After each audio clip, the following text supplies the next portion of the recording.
같은 사건이 어떤 사람에게는 재앙이요, 어떤 사람은 축복입니다. 여러분, 이 땅에 태어난 것이 예수 믿는 사람에게는 한대의 영광으로 들어가지만 이 믿음을 갖지 못한 적은 지옥의 형벌로 들어간다는 사실 아십니까? 믿음이란 항상 두 가지 방향을 갖습니다. 지금 우리에게 다가오는 이 바이러스 앞에서 믿음으로 승리한 사람이 있고 믿음으로 실패한 사람이 있습니다. 분명히. 그래서 우리가 믿음으로 반드시 우리가 승리해야 될 줄 믿습니다. 반드시. 그래서 하나님은 이 사건을 그냥 지나게 하지 않습니다. 저는 이 사건을 보면서 지금 전 지구촌이 절절매고 있으며 어떤 면에서는 우리는 믿음을 가지고 우리의 삶의 현실에 대해서 정확한 답을 가져야 됩니다. 지금 내 가정이 왜 이럴까? 왜 내 가족이 예수를 믿지 않을까? 우리는요, 중대한 질문 던지면서, 제가 어젯밤에 기도하면서 정말 지금 우리 성곡교회 혹시나 바이러스 세력이 절대 틈타지 못하게 예수 이름으로 묶고 물리쳤어요. 우리 성도 가정에도 일이 없도록. 여러분, 재앙이 왔는데 애굽 땅에 재앙이 왔습니다. 그것은 장자가 다 죽는 재앙이에요. 근데 그 장자가 죽는 재앙에서 죽지 않은 그 땅에 살면서 이스라엘 백성들은 바로의 노예로 살면서 심한 고통과 압박을 받으면서 살다가 이 재앙으로 말미암아 그들은 거기서 탈출해서 하나님께서 세우시는 새로운 국가, 하나님이 통치하신 이 지구상에 유일하게 하나밖에 없는 국가를 세우려고 하나님이 그 당시 세계에서 가장 문명이 발달해 있던 가나안이라는 지역, 여러분 세계에서 철기 문화를 최초로 이룬 것이 가나안 땅입니다. 세계 문명의 발상지입니다. 그곳에서 내가 너희들을 살게 하겠다.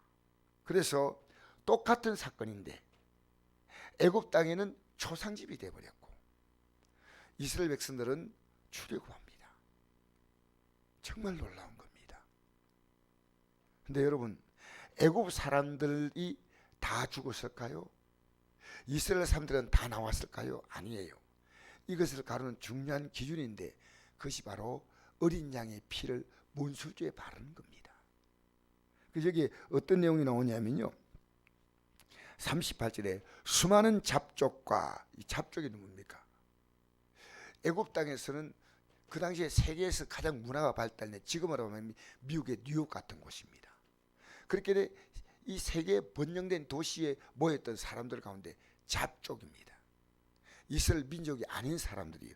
수많은 잡족들이 애굽이 섬기는 그 신이 아닌 여호와 하나님을 섬기려고 따라 나온 거예요. 피를 문설주에 바르고. 이 말은 무슨 말이냐입니까? 여러분, 예배당에 나오는 것이 아니라 예수의 십자가 피가 뭐냐 알아야 됩니다.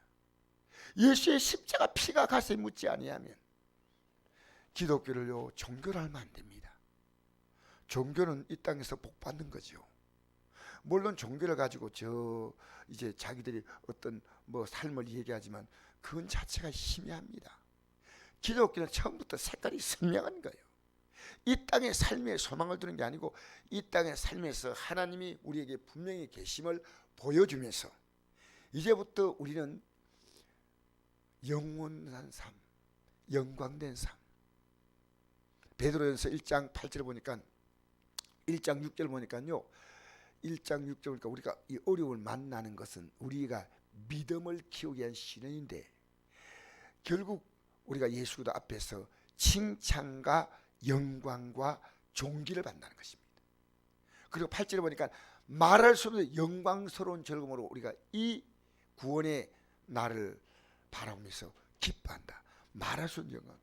여러분, 예수 믿으면서요, 우리가 들어갈 저 영원한 본향이요, 우리 안에 선명의 자리를 딱 잡아야죠. 이게 흔들리니까요, 세상 눈치 보는 거예요. 여러분, 우리 분명히 알 것은요, 이 세상은 하나님 백성 때문에 살아 있습니다. 하나님 백성을 향한 하나님의 계획이 끝나면요, 세상은 하나님은 심판하십니다. 그래서 오늘 이 내용은 보면서 우리는 이 재앙을 만났으면서 우리가 하나님의 놀라운 뜻이 전 있다고 생각합니다. 저 개인적으로도 이걸 만나고 나면서 제 믿음이 조금씩 더 자라감을 느낍니다. 내가 이렇게 믿음이 생활하면 안 되겠다. 그래서 재앙이 오면요, 그 믿음이 세상 쪽으로 많이 있으면요, 기울어져요, 세상으로. 근데 이렇게 살면 안 되겠다고 믿음으로 사는 사람은 이제 믿음으로 기울어집니다. 똑같은 사건이 오지만 한쪽은 재앙이고 한쪽은 복이에요. 근데 이스라엘 백성들이 애굽 땅을 나가면서 어떤 일이 있었냐? 그들이 은근 부활을 원하면요, 다 주었다는 거예요. 보십시오. 빨리 나가라고 33절에 재촉합니다. 35절에 이스라엘 자손이 모세의 말대로 하여 애굽 사람에게 은근 패물과 의복을 구하며 여호와께서 애굽 사람에게 이스라엘 백성에게 은혜를 입히게 하사 그들이 구한 대로 주게 하심으로 그들이 애굽 사람이 물품을 취하였더라.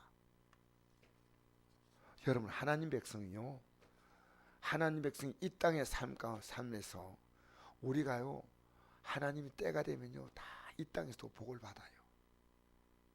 여러분, 하나님을요, 그렇게 가볍게 알지 마세요. 지금 우리가요, 전심으로 주를 찾을 때입니다. 전심으로.